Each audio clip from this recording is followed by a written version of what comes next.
Okay, hi, good morning, everyone. So for those who just came in again, do just let me know if you can hear me, can see my screen, or if there are any issues with your audio or anything like that. So if not, we will begin with today's webinar.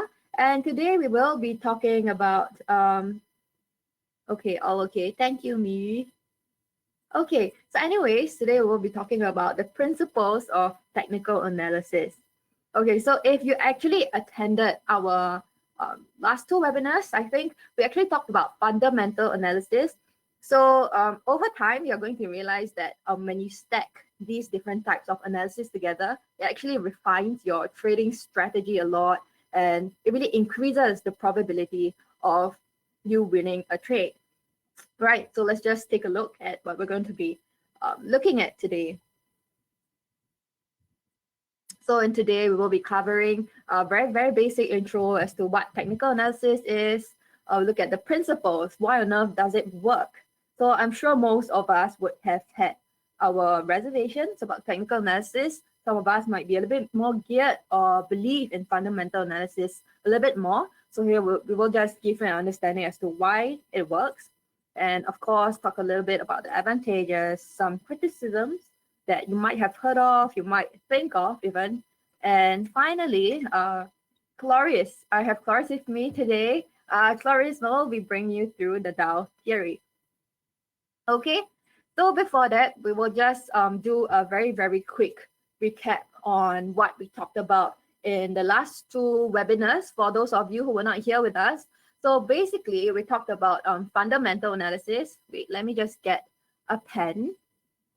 Okay, so we talked about fundamental analysis broadly in the last two webinars, and we zoomed in a little bit more on microanalysis, which is actually um, a broader view on the health of the economy as a whole, and then you kind of get an understanding as to which industries are doing better.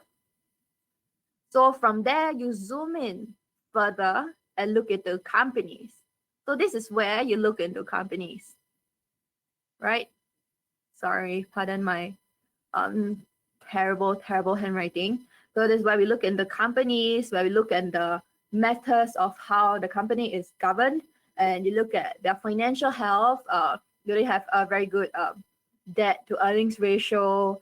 Um, are they growing sustainably? Are they growing well?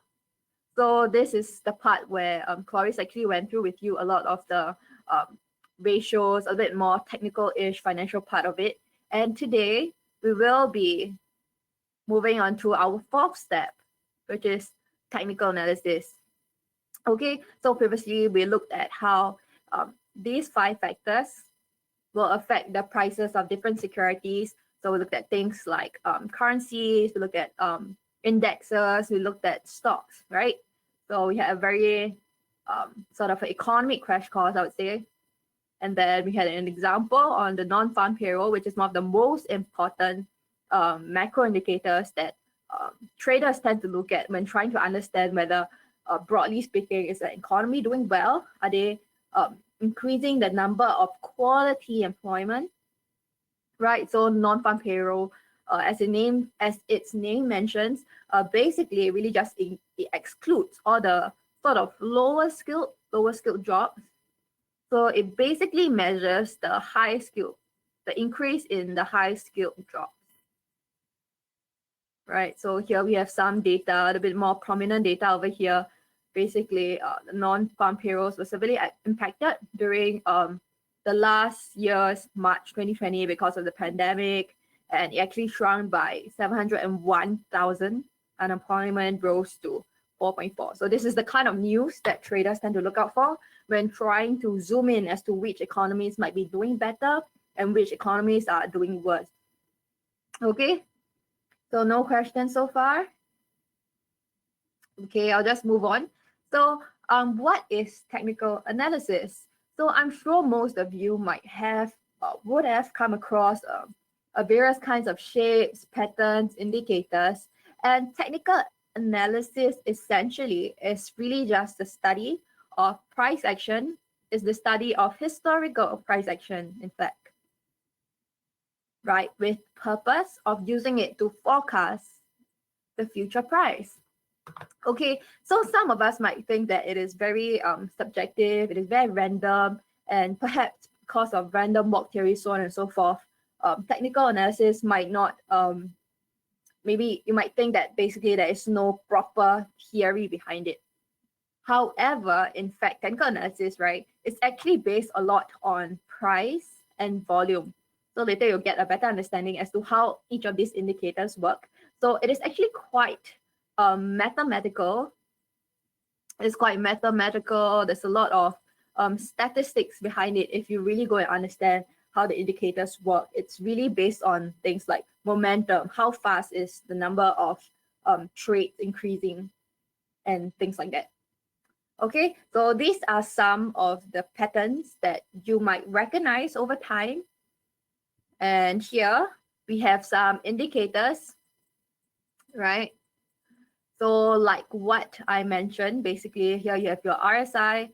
Literally, basically it is just an indicator that is there to help you measure whether a particular currency, stock, or whatever is overbought or oversold, right? So it really depends on things like momentum, volume, and you have your MACD as well. So it is sort of a combination of two different momentum lines, and you're going to use it to determine whether is your short run momentum greater than your long run momentum, and therefore you will use it to determine whether price is going up, down, or is it going to trend sideways. So if you take a look at our MACD here, right, you're going to realize that at the peak, price is actually trending sideways quite a bit, right? It's only during these very distinct down and uptrend that price is moving in the same direction. So this is just a very, very brief understanding as to what are some of the things that you might eventually encounter. So do not panic if you're getting a little bit confused, lost, or might not have, maybe you haven't seen things like that. So hold on tight. We'll just give you a very broad understanding first. Okay, so here properly we have a very, very standard definition we plucked out from Google. So really like what I mentioned, study of market action with the purpose of forecasting future price trends. So again, if you want to really pinpoint it down to 3 principles as to why on earth technical analysis works, it is these 3. So firstly is that market action discounts everything. So I will go into greater detail in a moment. And second is prices move in trends. So this is what we call momentum, right? So usually when you see that price breaks a certain level, it's going to go higher, and it will, for momentum, will further push it higher, or the opposite works as well, right? And the third point is that because history repeats itself. Okay, so now moving into our very first point, basically what this point is saying is that price actually takes into account everything. So things like our market data, macro indicators, even the fundamentals of a company, it is actually all accounted for in price. And why is that so? That is because people actually react to all of this available information. So an increase in price could be because of a change in this. And a change is basically people, how to say, basically we are the ones that are causing these changes. Am I right? So all of this public information is taken account and reflected into price. Therefore, everything that can be priced in, it's always in here. What are the more dangerous parts of trading? In fact, are the things that we cannot price in, right? These are the things that we do not know. Okay, so if prices are rising, really just means demand greater than supply, prices are falling, supply greater than demand.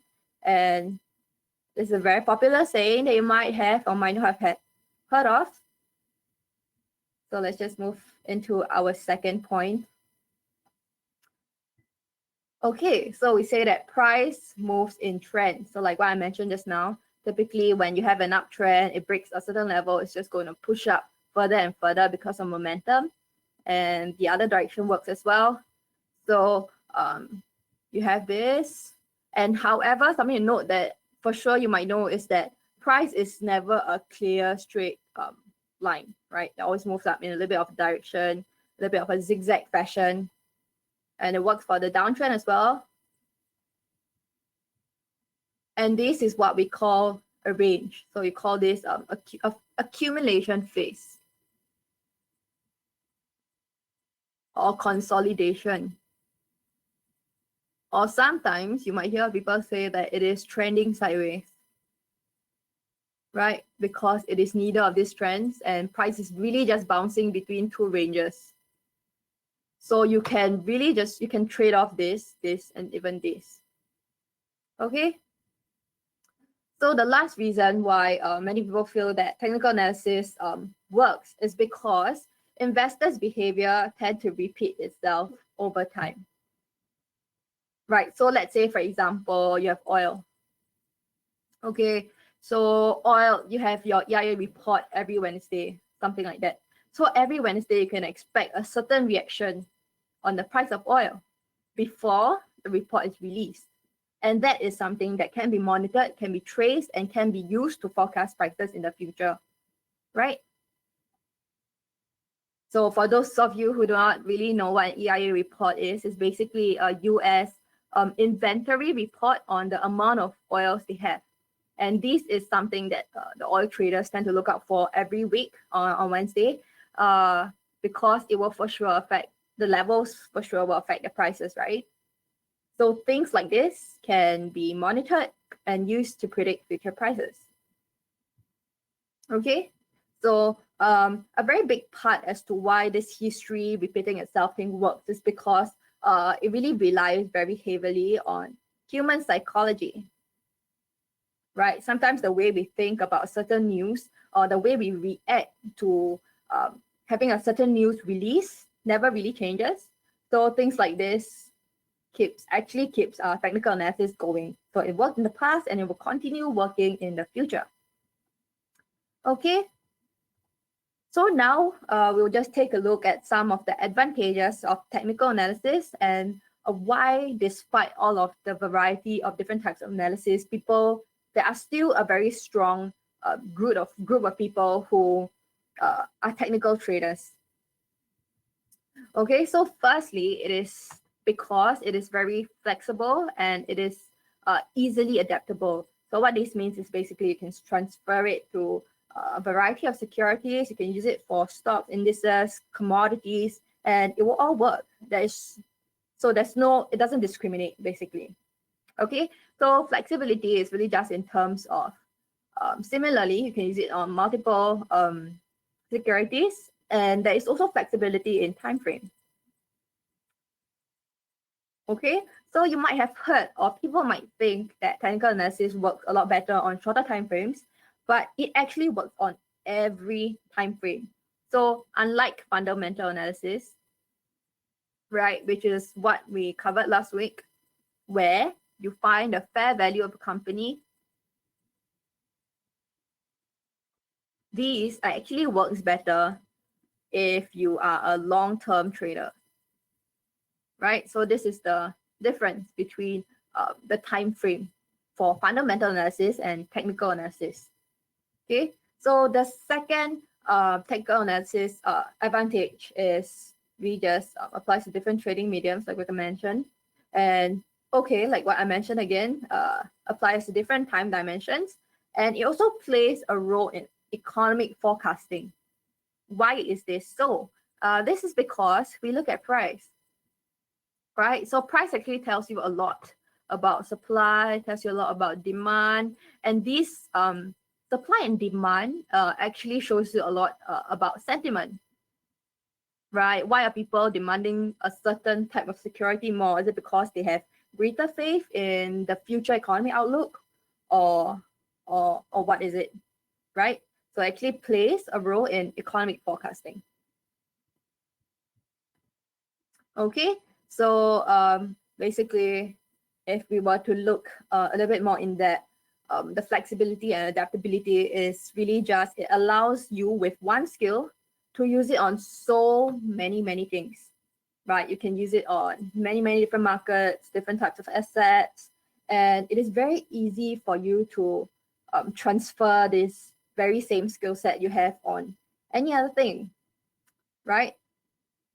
So here we have basically, there are some sort of correlation between certain markets, and it is really a lot easier for you to observe it when you are using technical analysis. So that might be helpful if you are trading, let's say, currencies with a similar currencies, basically. Okay, so different trading mediums, you can use it on anything, everything. And finally, and our third one, time dimension, like I mentioned, applies to different time frames. Hourly is gonna work, daily charts, weekly, even monthly, right? So basically, there is sort of a misconception that technical analysis actually works better in a shorter time frame, but that is not true. And in fact, right, if you actually do a technical analysis, you are going to notice that, okay, let's say we have a monthly chart right here. Monthly chart. Okay, let's call this our monthly chart. So on the monthly or the bigger time frame, if you are able to detect a strong resistance line, and if price is actually coming up to here, then you can expect that in the 1 hour, 4 hour, daily or weekly, price is going to react very strongly off of this resistance, because this resistance is from a higher time frame, right? From monthly time frame. So you can expect it to be a lot stronger.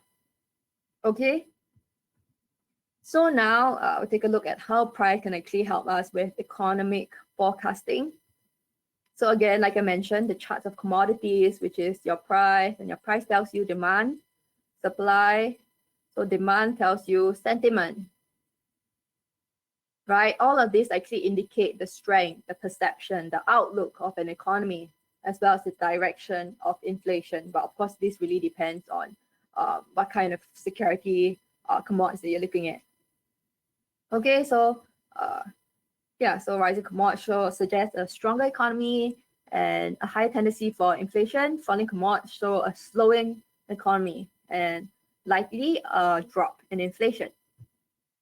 Okay, so you realize that interest rates are positively correlated with commodity price, so on and so forth. And this is the reason for why technical analysis is good in helping you understand the economy as a whole better. Okay, so this is what I mentioned in our last two webinars. Basically, it's a lot of our fundamental analysis and really just straight economics. Okay, so now we'll take a look at some criticisms of technical analysis that we might have heard. So some things is like, it is really just a self-fulfilling prophecy. The past cannot predict the future, which is something personally that I used to think. And it actually works against the efficient market hypothesis as well as the random walk theory. Okay, so these are some things that you might have read up on when trying to understand technical analysis a little bit better. So something that is both a good and bad is basically because basically people are saying that technical analysis doesn't really work, but because so many people are using it, that it becomes a self-fulfilling prophecy. So for instance, let's say everybody is looking at this level, right? So what happens is that we all sell a little bit before this price. So because so many people are practicing this, they are looking at the same level, that's why it works. So basically people are saying that there is no real theory behind it except for the fact that there are a big group of people that believe in it. But then again, you can think of this as a good thing, a bad thing. Personally, I feel that this really helps in solidifying your technical analysis, in fact, because everybody, there are a really strong following behind technical analysis, right? Okay, so another one that people tend to pinpoint is that they do not believe that the past can predict the future. So again, like what I mentioned, um, this is really technical analysis is really based on a lot of human psychology, right? So I would say the worldly events cannot be predicted, right? So your worldly events cannot be predicted. So news, for example, right? However, you can predict people's reaction to a certain type of news, right? So again, like what I mentioned, the EIA report, you cannot predict whether it is going to push prices up or down, but you can predict what happens before that. You can predict what people are speculating. You can predict what people might, how to say, you can predict their action based on what they are speculating. So that is that part. You're not predicting whether price is going up or going down, but you can predict what is going to happen before the news. Okay, does that make sense? Okay, and another one is that it actually goes against the efficient market hypothesis. Okay, so basically the efficient market hypothesis states that prices actually always goes up to its intrinsic value. So it's going to fluctuate randomly up, down, left, right, but always around that value. And they believe that the best strategy to follow would be to buy and hold as opposed to attempting to beat the market by selling, shorting, right? And it assumes that existing prices already incorporates the news. And it also assumes perfect information, which is not true at all, right? So for some of you who might be familiar with economics, you know that economics theories are kind of flawed because nothing is ever ceteris paribus. So nothing is never the same. You can never hold one thing constant. You can never hold everything constant and have only one factor changing, right? So this is just a criticism that some people might have against technical analysis. And the final sort of criticism of theory that goes against technical analysis is this theory called the random walk theory. Right, so it basically claims or believes that price is serially independent. So it believes that price is not dependent on anything. It works as on its own, but that is not true. As we all know, there is a strong, very, very strong correlation of price to a lot of things like your macro indicators, like I mentioned. It's correlated to news, what the government policies are, so on and so forth. Policies, right? It also sort of states or suggests that there is no correlation between the trade that traders take, right? But if you have heard of the herd theory, you would know that each trade is actually sort of related or dependent on the community's trade or the community sentiment. Okay. Okay, so with that, I pass my time on to Clarice, who will be bringing you through the Dow theory.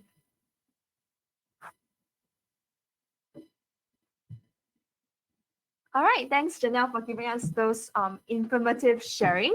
At this stage, I would like to pause for a while just for you guys to ask any questions. Do any of you has any question to ask?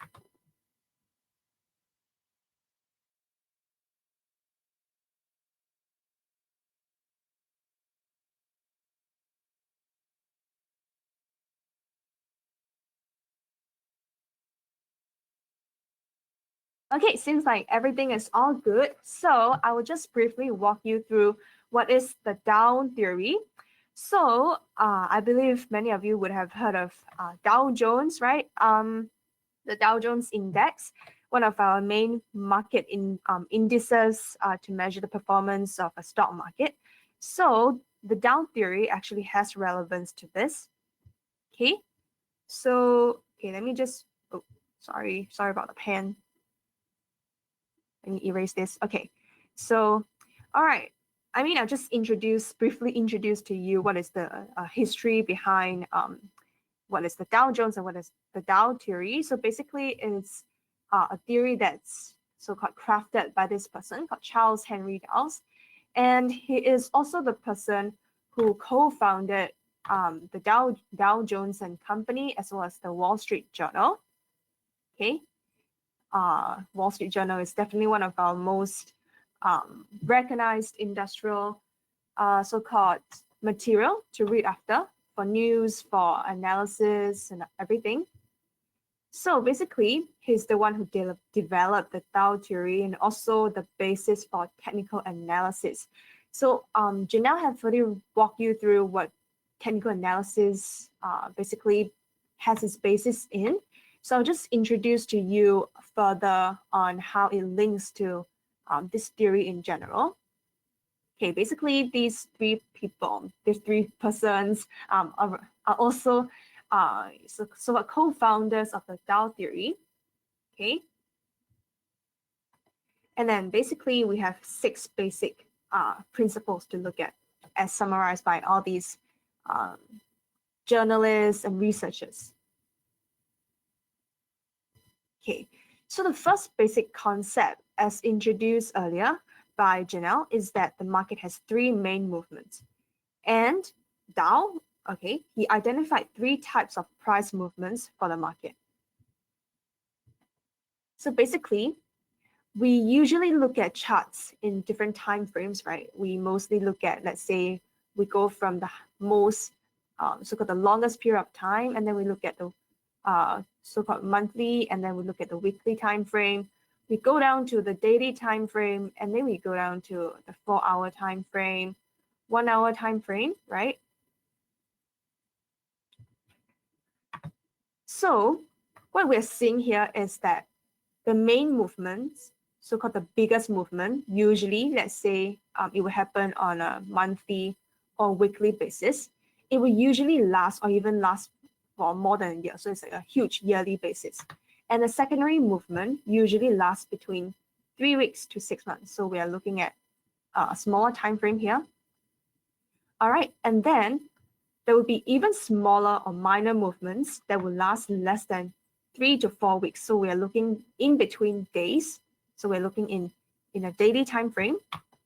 And then again, we can zoom in to an hourly time frame. Right, so for those of you who have been following us for quite a long while, if you have already looked at our live trading sessions, so many of you would have noticed that we always zoom in closely from a big time frame to a daily time frame to an hourly time frame, even to like a half an hour time frame if you are like a swing trader. Okay, sorry, at this point, I got a question from Alvin. He asked, does RSI and MACD indicators have a positive correlation? So not necessarily, because these 2 indicators so-called measure different movements. For RSI, it measures the momentum of prices. So we're looking at very fast and very rapid prices that are random and have no clear trends. Whereas MACD, on the other hand, will only be used when there's a trending market. So let me just, maybe I'll just demonstrate to you on this slide. Let me erase everything. So for RSI, right, relative strength in index. So if you see the graph moving sideways like this, right, then what we can use RSI for is to identify, let's say this is the price chart, right? And then we can add on the RSI indicator below here, usually on TradingView. Maybe I can show you in a real graph later. So what you can see is that you see RSI trending like that. Oh, sorry, trending like that, trending like that. And let's say prices is at this point, and you don't know whether it's going to go up from here or go down from here. So what I can do is to actually identify the hidden resistance or support level on the RSI. So RSI is here, right? And then the top part is our prices. And you can see that there's actually a place where prices tend to reverse off this area. And there's also a place where prices tend to bounce up at the hidden support here. And you see the prices is already at this stage, right? It's likely going to approach the hidden support. And you can see RSI also approaching here. That is likely that it's gonna bounce up again, and it's gonna hit our resistance level and reverses off. So you can have two options here. You can either buy here, or you wait for prices to act more. When it approaches the resistance, you can sell. So RSI is used when the market doesn't have a clear trend and they are moving in a lot of sideways movements. Whereas for MACD, we usually use this when there's a clear trend. So let's say, okay, we can use the graph here on the slide. So let's say you can see that there's a clear uptrend. Usually what the MACD shows you is that, so let's say this our indicator area. MACD will give you a 0 line. This is the line 0. And then you have some signal lines like crossing, okay? Usually, as long as your graph, your signal lines, these are the signal lines, are above the zero axis, then it indicates that the graph is an upward trending and the market is in a bullish sentiment. So that's where you can probably bet on the long-term trend that the market is going to go up within a certain period of time. And it might be a good time for you to put a buy entry. Okay, so these are just some intro for what is the difference, or whether there's a relationship, a correlation between RSI and MACD. Okay, Albin, I hope that I've answered your question. So, all right, I will just move on.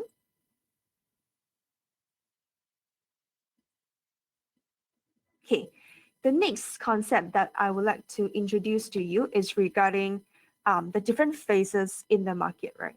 So I believe that most of you have, look at graphs, analyze graphs or charts on your own, and you might be able to identify some clear phases or stages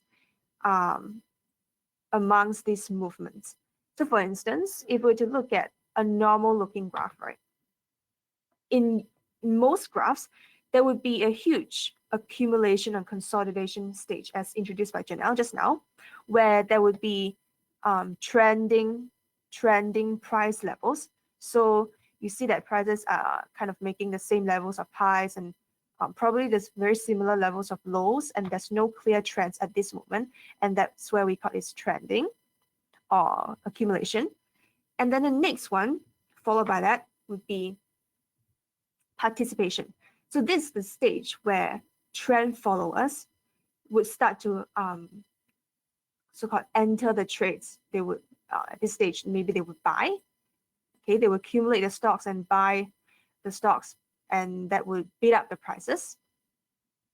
And then at this level, when prices finally rallies up to the resistance level at this level, maybe the investors would see that, oh, this level is too high, and they think that at this level, people would think that perhaps the asset has been overvalued, and they're gonna quickly sell off. Okay. So when everybody sells off, and because of the herd mentality that we just said, there'll be huge sort of outflows of funds from this asset, and our price level would actually reverse. Okay, also called distribution. Maybe at this stage, let me direct you to a real chart, right? It may be easier to explain it that way. So let me exit the slides. All right, let me look at our charts. Okay, are you guys able to see my charts? If you guys are able to see it, please have a yes in the comment box, just to make sure that we are on the same page. All right, thanks, Jess. Thanks, Alvin. So, okay, we can look at the Euro Aussie here, and we're on the weekly time frame. So it's kind of a big time frame here. And let me use a pen. Okay, so as you can see, we are going back in time, traveling back in time all the way to about 2004. And you can see that actually for almost more than, okay, from 2002, okay, from at this stage to almost 2008, throughout such a large range of a huge time frame here. Sorry, I can't get my pen. Let me use my brush. Oh, okay, sorry. I'm on a white a white pen. All right, sorry. Okay, then you can see that. Okay, you can see that at this point here, the exchange rate, so-called the price level, I would just simply call it price level, is actually trending sideways. There's no clear trends here, and you can see that it's actually a very clear resistance here. Prices always reverse off this level and then bounces up against this level. And the time frame actually spans across almost 6 years. For 6 years, prices hasn't been changing a lot. So of course, if we zoom into like 4-hour daily or small time frames, there will be a lot more fluctuations where you can do trades like. But on a very large time frame, we can see that prices actually behave according to a certain pattern. So this would be our accumulation stage. Okay. Oh, I don't know why my handwriting is so fanciful, but okay, sorry. Anyway, so and then when it reaches this stage, this is where a lot of the retail investors start to come in. So previously, this stage here, consolidation stage, is where lots of institutional investors who would be stocking up on their stocks just to bet that this, perhaps not stocks, in this case would be Forex, which will rally in the future at a certain time. So most retail investors are trend followers, as we know. So these trend followers will look at what the institutional investors do because they tend to have a larger influence on the price level. They will start to come in, and that's where we can see prices at this point start to rush up, right? And then when it rally to here, it started to cool off again because at this point, investors may think that, oh, this asset may have been overvalued and it's time to sell off.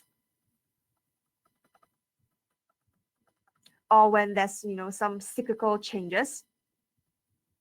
Also, actually around the 2008 period, we know that there's a huge global financial crisis. So that's also one of the reasons why people are starting to sell off at this point. Because euro, right? Euro is more of a risk-on currency. If you want to know more about what risk-on and risk-off are, you can attend our fundamental webinar where we will talk more about what are the fundamentals behind Forex.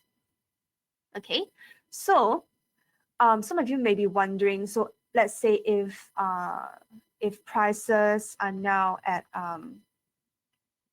let's say it's at this level here, right? Okay, and then we don't know what prices are going to react next because it has been trending sideways, and then there's no clear trends. So at this point, if we don't know, let's say if we assume that we don't know what our fundamentals are, and we only look at the charts, and how do we determine whether prices will bounce off or continue to go down from here? So here, is it price gonna go up or is price gonna go down? Okay. And what we can do is that we can combine an indicator, so-called technical indicator. Let's say we use stochastic. So stochastic actually has a similar use as compared to our RSI. We always try to identify whether there are hidden resistance or support levels. So let's say I change the settings to 5. Okay. On a weekly time frame, let me just check. Okay. Perhaps I can change this a little so you can actually play around with the settings. We usually use settings that correspond to Fibonacci numbers. So again, if you'd like to know more about stochastic, you can attend our webinar on technical indicators. So we have a specific webinar on that. So for instance, here at this level, we can see that stochastic actually shows a very clear hidden resistance level here because we are measuring the price movements, momentum of price movements. And let's say if, okay, I'll put it as a red line because resistance is usually indicated as red. as they are areas for bearish movements. And we also see that there's also a clear support, hidden support, as shown by the stochastic, right? You see that prices, the stock indicator always reverses off this level, always bounce up from this level. So at this point, you see that the indicator is actually halfway through here, and prices is also halfway through here. So let's see what happens next, right? Okay, see the prices are acting. Let's speed up. Okay.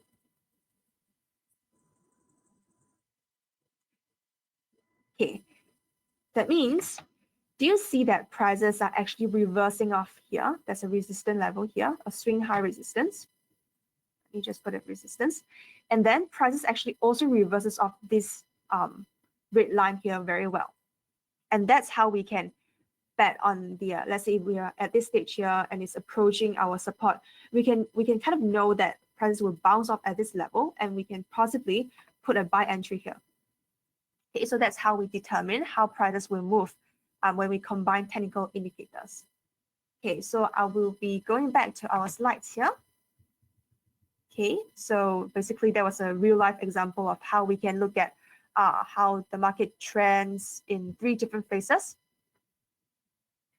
And the next concept that I would like to introduce to you is about how the averages discount everything. So that was also briefly introduced to you by Janelle. And this assumption indicates that the market would reflect all the available information. So in technical analysis, we assume that the market is perfect, it's perfectly efficient. For those of you who have kind of learned about econs in one way or another, you might have known this. So that means we're looking at prices that have already reflected every possible piece of information available. So let's say prices would have reflected all the hopes, fears, expectations, interest rate movements, everything would have been priced in. Okay. And the fourth concept behind technical analysis is that these averages must confirm each other. What it means is that, let's say if we're looking at stock market in general, we have different indices. We have our NASDAQ, Dow Jones, S&P. All of them actually behave in a similar pattern. When it rises, everything rises. When it drops, everything drops. So that's also an assumption, kind of one of assumption premise behind our theory of technical analysis. So if one of the average records a new high at this level, then others must follow suit. Okay, and the fifth basis that I would like to talk about is how volume must confirm the trend. So according to Dow, right, volume should always increase and become heavier in the direction of the trend. So in an uptrend, volume should increase as prices move higher. So let's say at this stage, let me get a pen. So at this stage, prices are in an uptrend, bullish, okay, and volume is also increasing. But when there's a secondary pullback, but we are still in an uptrend, right? Volume should actually decrease, right? Decrease as price falls. So the rationale behind this is that when prices are going high, right? Going high here, let's say investors see that there's this slight signal or they heard some news about price going higher, then other investors will actually rush in and follow suit because they are betting that prices will rush high until it reaches a certain significant level, a swing high resistance level, that they think that, oh, it might be time for us to kind of consolidate a bit and sell off a bit. And that's where our volume will actually decrease a little. But again, we are still in an upward trend in general. So you can see that our pattern will actually repeat itself. Okay, but in a downtrend, let's say at this point, we're in a downtrend here. So this uptrend. In a downtrend, the opposite happens. So volume should always increase as price fall. Okay, volume still increases. Why? Because when people see that prices are going down, they would be panicking, will rapidly panic sell. So they will sell more until it reaches a certain significant swing low level where people would think that, oh, it might be time for us to buy a bit because the price is low enough for us to do that. Okay, so these are some of our so-called basis behind technical analysis.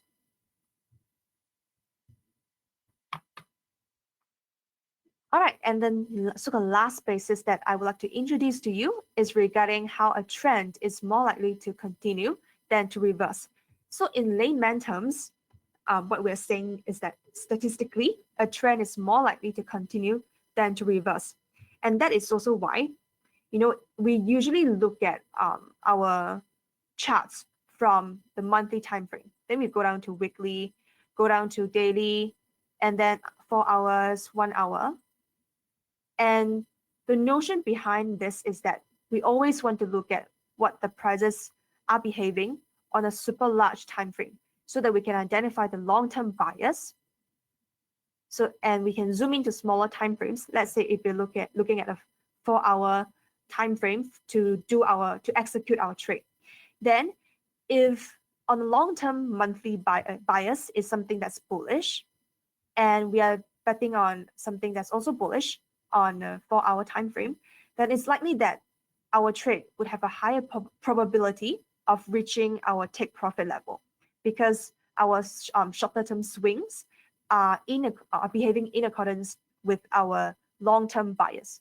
So that remember this phrase: the trend is your friend. But of course, we also see that there are some short-term reversals or bouncing off as well. So we can also do some swing trading.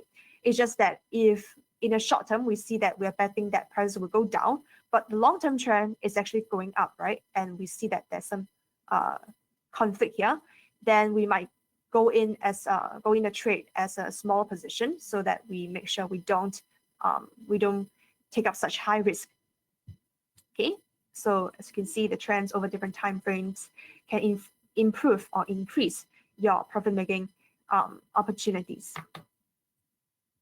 Okay, so the next topic that I will walk you through would be on technical versus fundamental analysis.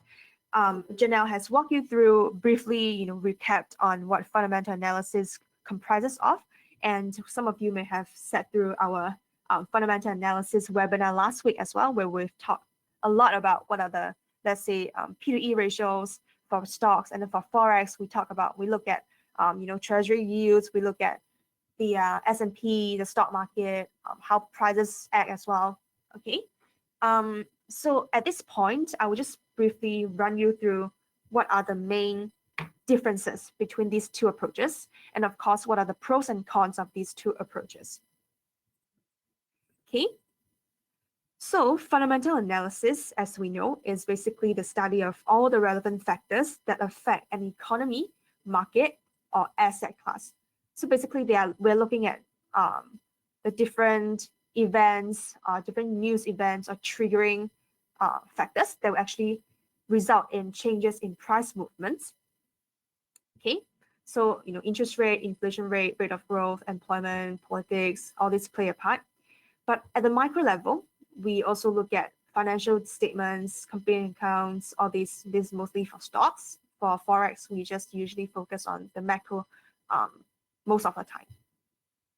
Okay, so if we think that the intrinsic value is under current market price, then the security is overpriced and we should sell it. Basically, Warren Buffett is one of our very well-known value investors who believe strongly in looking at fundamental analysis.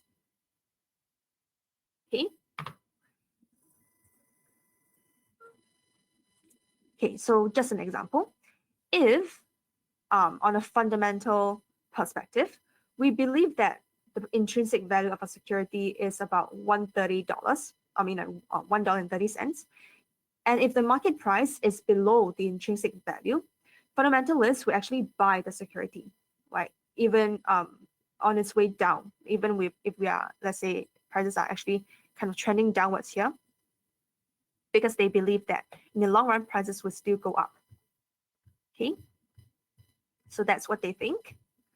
If prices are actually above intrinsic value, like here at this stage, then our investors will actually sell off if you are a fundamental trader.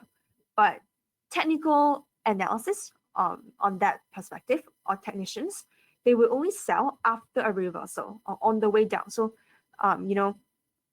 technicians will actually sell when prices are, let's say, at this point or at this point, because prices have already just reverses off this significant level and it's going down, and you might want to sell it, put a sell entry at this point when price movements have confirmed your bias that it's going to drop.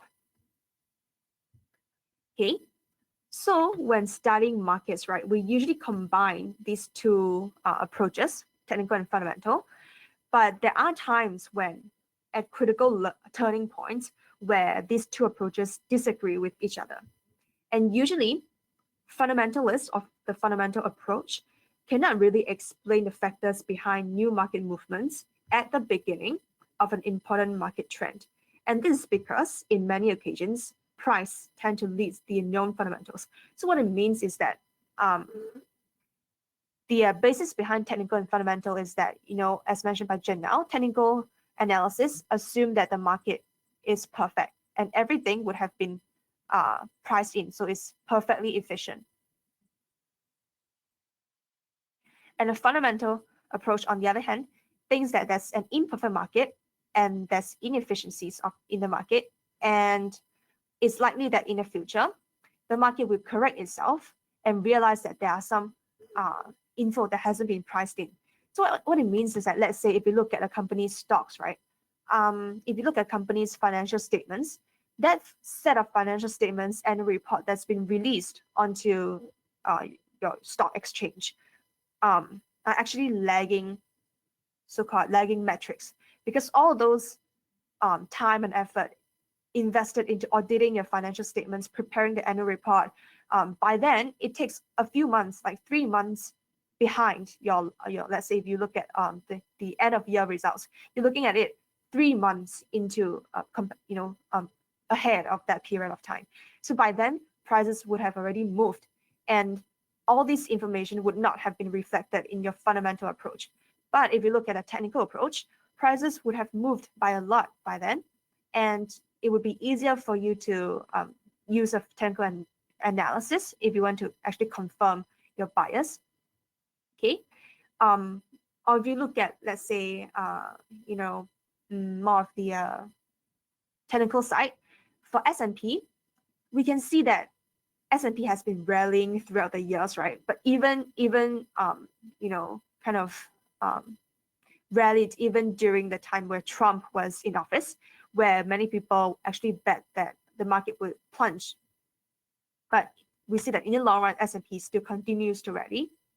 Okay, so that's something that we cannot be analyzed from fundamental, because on a news event side, yeah, Trump in office, that's a fundamental perspective. But we see that the technical side actually go against the fact that people would think that stock market would drop. Okay, so that's something that fundamental approach will not be able to kind of reflect. Okay, so again, as fundamentals, they are directly discounted and reflected in the price, then the study of fundamentals is somewhat unnecessary according to a lot of technicians. So that's from a purely technical side, because as we see that technical analysis will have accounted for every piece of information happening in the market. Okay, but the opposite is not true. So fundamental analysis will not have included the study of price action and movements. So again, even if we do employ fundamental analysis, the timing of market entry and exit would still have to rely on technical principles. So what this means is that, let's say, if on a fundamental side, we think that Apple is going to go up, right? It's going to rally to our fair value of the stock. Fair value. But prices are now going like that. Trending. And it's at this stage now. So at this stage, what you're going to do, like which levels are you going to take the trade? Are you going to put your buy entry in? So that would require us to use our technical analysis. And usually we put our buy entry as swing lows, right? At support level. So let's say prices is now at here. So now approaching the support level here. Then we can put a sell and buy entry here, because we are assuming that prices will actually bounce out from this level and go up, maybe go up like that. And you can put a take profit here according to your fair value as determined by fundamental approach. Okay, but in most cases, because technical analysis would have already taken into consideration the fundamentals, reflected the news events, reflected the company's financial and everything, if you're super confused about what you can do, right? If two approaches disagree, most likely you will use technical analysis, because it really takes into the different reversals and price movement, and that would give you a high probability trade rather than just using a fundamental approach. Okay, so just to sum up, we basically will have to combine both technical and fundamental approach when we are investing. And of course, because we are more technically focused here, we will be working, we have introduced to you a lot about what is the basis behind technical analysis. And yep, I have already come to the end of my sharing here. So if you guys have any question, feel free to type it in the chat box, the question box. Can ask us on, any part of the slides that you're unclear of.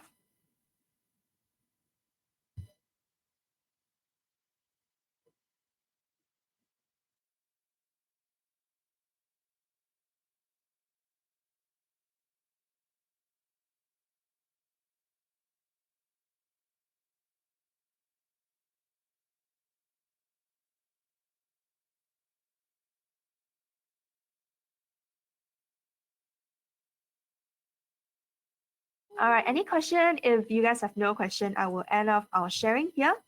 Stay tuned to our webinars every day at 11 a.m. Oh, I have a question.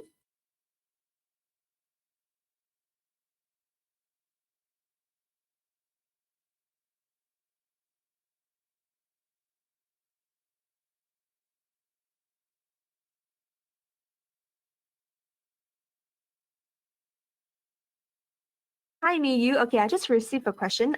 Does XM still send us slides? Let me just check in a while, and I'll get back to you very, very soon. Just wait for me for a minute.